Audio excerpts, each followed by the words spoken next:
Thank you. Thank you. Thanks for tuning in. You know, today I want to talk about vision. I want to talk about hope and dreams. So many times when we're young, children set the example in thinking big. They really dream. And if you ask a young person, you know, what do you want to be when you grow up? They might respond like the President of the United States. I want to work for NASA. And somewhere along the road, we fail to think big. We fail to dream big.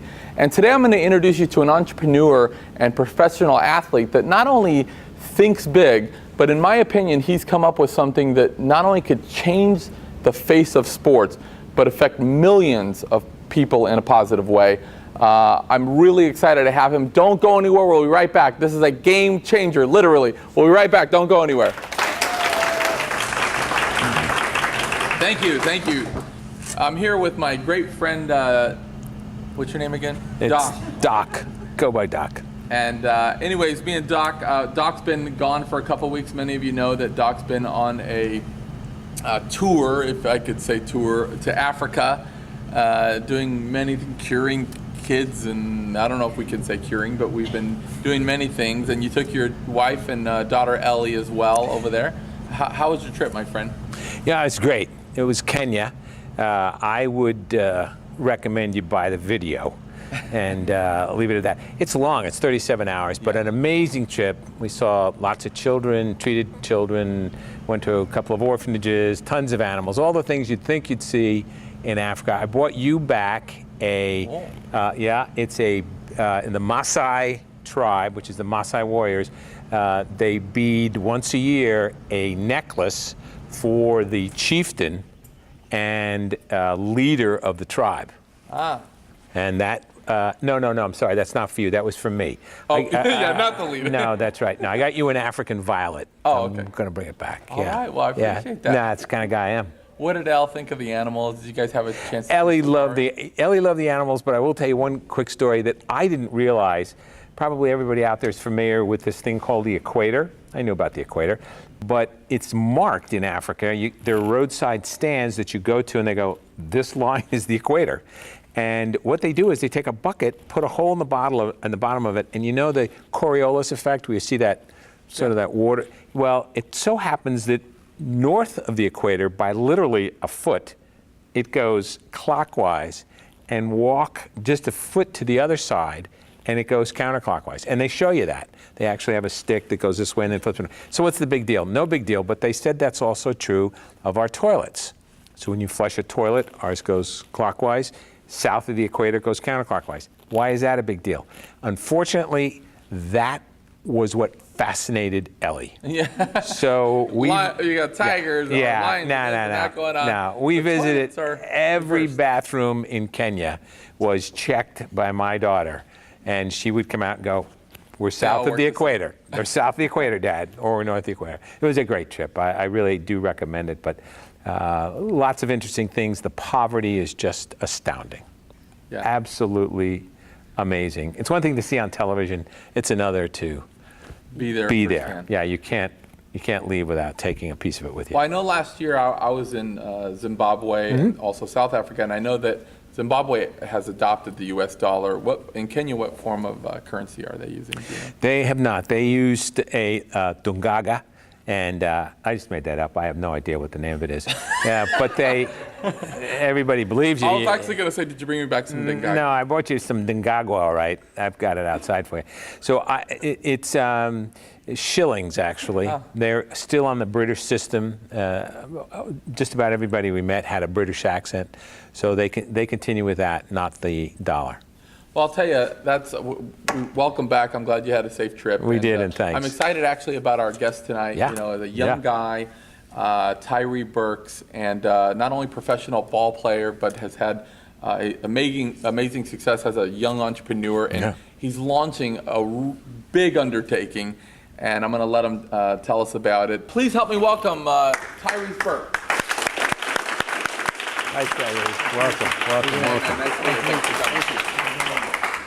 We appreciate you coming. Now, you flew in from, was it Chicago? Yes. All right, and I noticed on your way over, walking over, you're a pretty tall guy. How tall are you? 6'5".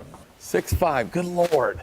That is tall. I never usually look up to anybody, but The big guy. It's a weird feeling, isn't it? Yeah, and Chicago, how's things in Chicago? Still there? It is. It's hot right now. So It's hot. Yeah, well, Chicago's not terrible in the summer, but I'll tell you one thing, the winter, what do they call it, the Windy City? yeah. Oh my goodness, there's some cold winters in Chicago. I know in the audience there was a Chicagoan that I was talking to earlier, and she's hooting with her arm, but she doesn't think she's allowed to yell out, but it's fine. So we really appreciate you being on the show. And now I know that you have played some professional ball. We're going to talk about that, and I really want to talk about what you're launching. I think it's amazing. You know, when I first got online, everybody was talking about it, and I started looking at what you're doing, and this is a big thing that you're doing. It really is. But what I really want to know is find out a little bit about you first. Now, originally, are you from Chicago, or? Born and raised Chicago. Born and raised? Mm-hmm. All right, and so do you travel much with the ball thing, or? I've actually, I traveled all over the world. Travel all over? Yeah, I started out, had a short stint with the Vikings, went over and played in Europe for a year, traveled all over the world, Paris, Prague, everywhere. And then I played this past 2 years in Canada in the CFL for Calgary and Saskatchewan. Right. So I've played a little bit of everywhere. Yeah.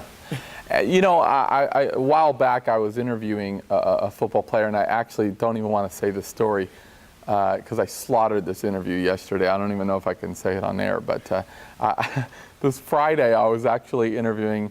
They had this deal out downtown with some celebrities, and they had the crew from Dancing with the Stars, and I was asked to go out there, and there's a linebacker, I guess, named Josh Sitton from the Packers. And this guy is just a mammoth of a man. You know, he's like Goliath. And I asked, and needless to say, I got tongue twisted and I just slaughtered his name, and it didn't come out well. It went the worst case scenario, as you can imagine. But when I've talked to several ball players, they would all say, you know, we loved ball. High school ball was a blast. College was amazing. It was a blast. But then when we went to the pros, it wasn't great because it was so much about the money of things. It took the fun out of the game, and at the pro level, it's not really about the sport anymore. It's about your body, how much they can get out of you, and the money of it. Did you find a similar experience, or am I? Not really myself. Honestly, I was living the dream. I didn't start playing football till I was my junior year in high school.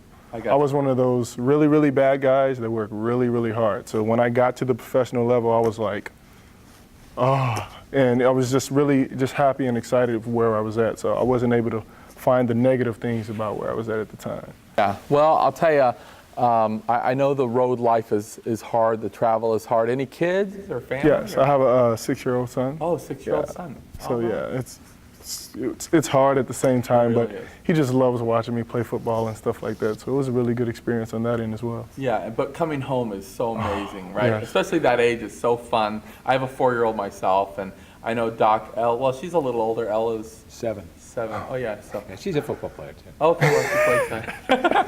Well, listen, I really want to talk to you about what you have going on. It's exciting, and I know people I've heard terminology of the next big thing, kind of like Facebook. I want to really describe what it is when we get back. Let's take a short break, and we're going to get more with Tyree Burks in a minute. Don't go anywhere. Thank you. Welcome back. I'm here with Tyree Burks.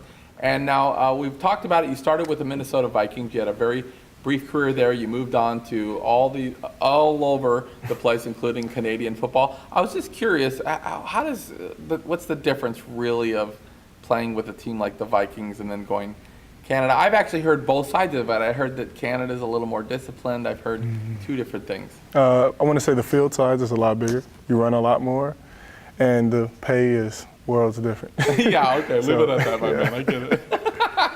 All right, well, I really want to talk to you about what you're doing.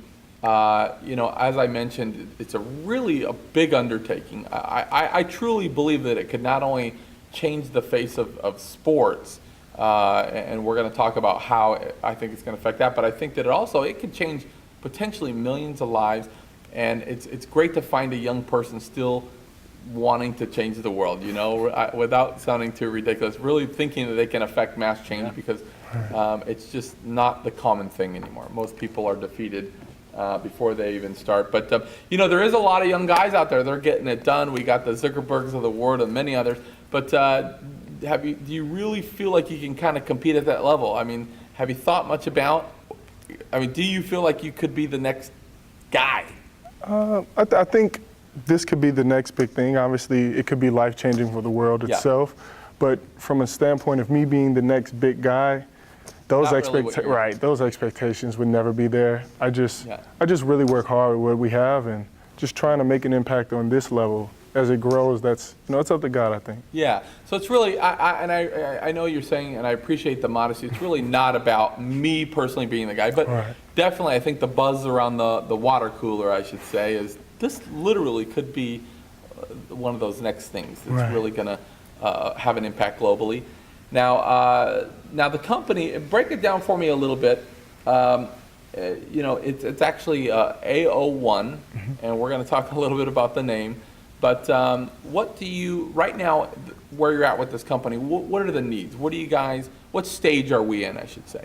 Right now, we're a tech startup, so we've just finished our angel round of around $300,000.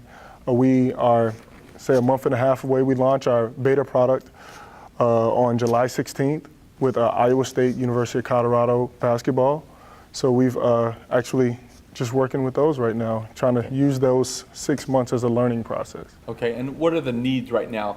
So if there's our viewers watching, when they're saying, this is something I've been looking for.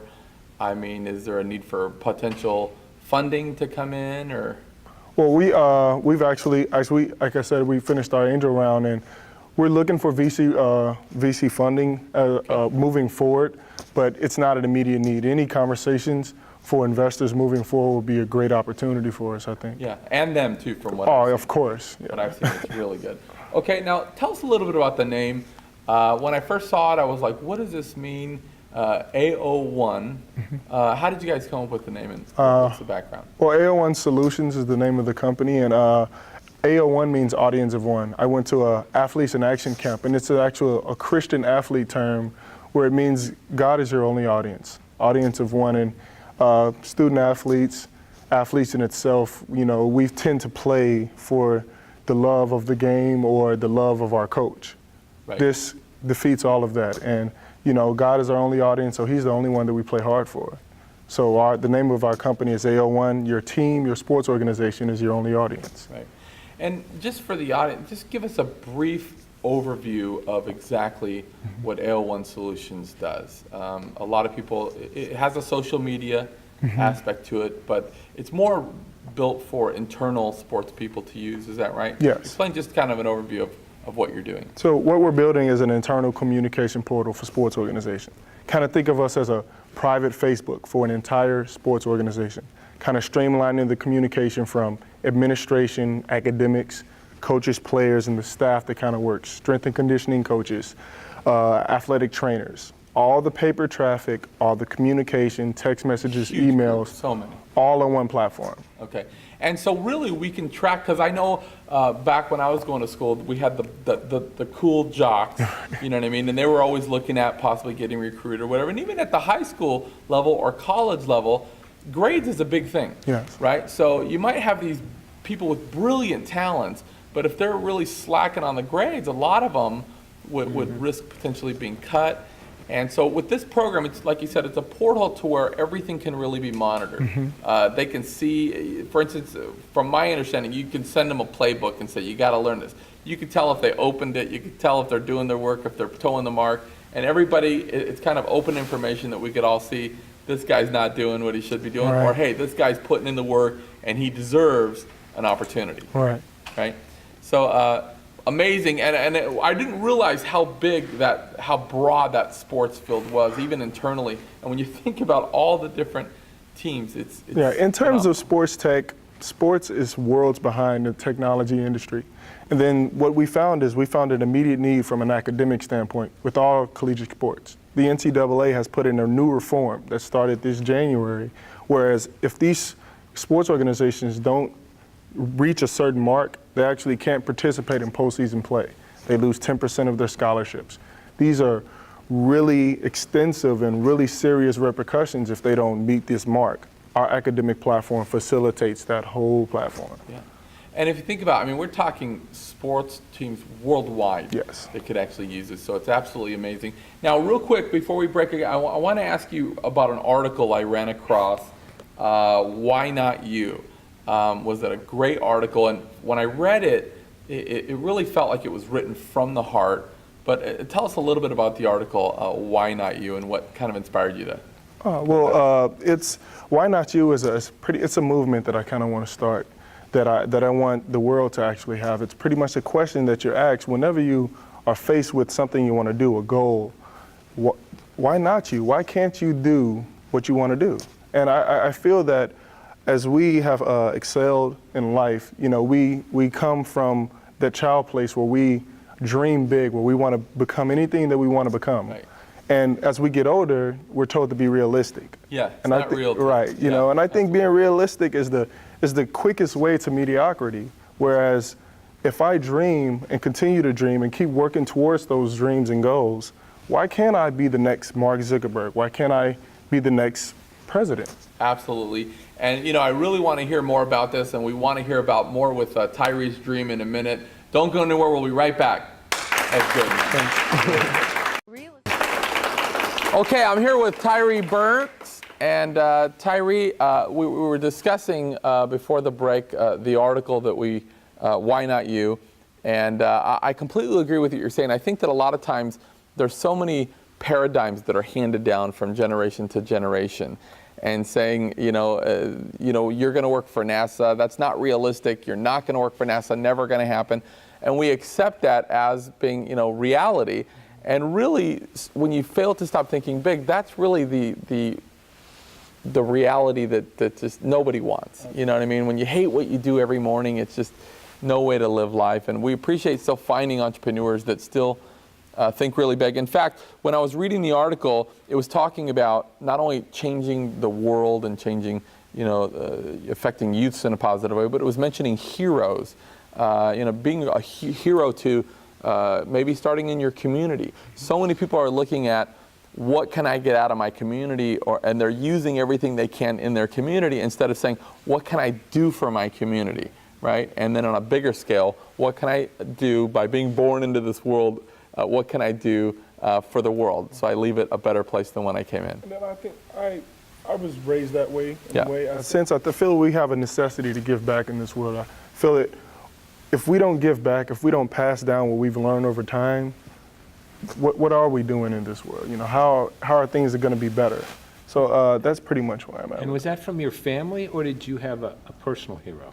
My mother, she instilled that into me. Okay. She always told me to be different. Mm-hmm. There's nothing wrong with being different, and there's nothing wrong with dreaming. Yeah. I'll tell you just racked up tons of points with our viewers. Do you hear that, ladies and gentlemen? His mother is his hero.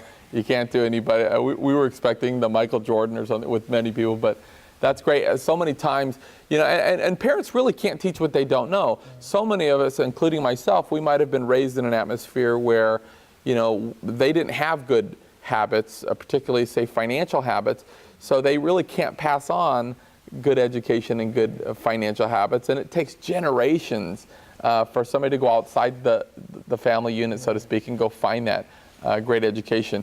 And now, you're obviously still a very young guy. You've had many accomplishments already, but this is a big thing that you're embarking on, and I really think it's going to work out for you. How has your life journey thus far kind of prepared you for what you're looking at now? I think, honestly, every interaction that has taken place in my life has led me to this very moment. I've played sports ever since I was little, and all of those interactions within those sports organizations, with me interacting with my coaches, the people that I've played with, has led me to the interactions that I've met with actually meeting Iowa State. Iowa State was a connection that I had with a guy that I played high school basketball with. University of Colorado was a friend of Chauncey Billups. His brother is director of player personnel. So all of these interactions led me to actually starting and scaling this business. Right. And if our viewers, if what you're saying really resonates with somebody out there and they're saying, you know what, I want to affect the world too. I want to make a difference. I want to get on board. This sounds exactly what I've been looking for. Where can they reach out to you? Is there a place that people can reach out to you, like a website where if they want to contact you, they want to get involved with your vision and get on the bandwagon, so to speak, they can? Well, they can actually go on our website at www.teaminterval.com, TEAMINTERVAL, and then they can contact me on my email at TYRRE@AO1Solutions, AO1 Solutions spelled the way it's supposed to be. And anytime, Darren. Doc, I'll write that down. Okay, good. Okay, teaminterval.com, is that right? That's fantastic. And you know, the way that we're actually, our show here, we usually give one really success principle every show. We try to anyways, give a success principle. And you know, what we've been talking about today really resonates with me because, you know, so many times when we're young, we do think big, we have these dreams, we have these aspirations, and along the way, we lose them. And I know for me, my personal experience when I was growing up, I grew up in a very Hispanic neighborhood in East Los Angeles area. And I didn't have the financial training that given down to me. My parents were great people. They made a good living, but they never had great financial success. And so when I started going outside the nest and I started looking at other people, my friends would tease me and they would say, you know, who do you think you are? Okay, Mr. Tony Robbins. And they would tease me and they would say, you know, the next thing you know is you'll be changing your last name to Meadows. Vega translated into English is Meadows. And so they would say, and what they felt like that I was maybe not proud of my heritage. And what I tried to explain to them, and we were all, of course, very young, but I said, you know, it's not that I'm not proud to be Hispanic. It's just that I don't want what the average Hispanic has. Right? And so many times, particularly in different minority groups like Hispanics, African American, whatever it is, a lot of times they already bring these paradigms to the table and say, well, you know, who's going to give a young Hispanic guy a shot? Who's going to give a young, and again, we don't need to take any. Look what people are doing right now. I mean, the richest guy in the world is a Hispanic guy. The president of the United States is African American, right? So we can't bring any of that back to the table. And really what it comes down to is we have to break the mold. Let's say that maybe maybe no one in our family has ever been a financial success. Maybe no one in our family has ever graduated college. Or let's even say that when you got your last name handed to you, there was even a negative connotation that went with it. That's kind of where I picked up mine. They find out my last name, they say, you're not related to Dave Vega, are you? It was already kind of a strike. But see, even if that's the case, it's up to us to take decisive action and kind of break that mold, break that course of that family tree, the way it's going, and get in, figure out exactly what we need to do to change the course of that. Because unfortunately, if we don't take decisive action and we don't attack it when we're young and figure out, you know, dream big and we forget to dream big, inevitably we're going to pass that on. And I would hate for my 4-year-old right now, 16 years from now, to say, you know what, I guess I got to try to go out there and cut it because Dad never could. In tougher economic times, I'm sure, right? And in essence, sometimes this is what's happened to us. So, man, we really appreciate you coming on the show. It's a pleasure to find a guy that thinks big. I love to be in the company of successful people, and keep doing exactly what you're doing. It seems to be working for you. I really appreciate it. Tyree Burks, everybody. Give him a hand. Good job, man. That was fantastic. Now, listen, we also want to thank the beautiful Caribe Resort. That gives us such a nice place to shoot out of every week. Caribe Resort, come down and check us out. If you didn't know, Alabama had a coast. They got the nicest beaches in the world. You got to check us out. Thank you very much, ladies and gentlemen. That's our show tonight. Don't forget to get involved in your local community and be forgiving of others. Good night.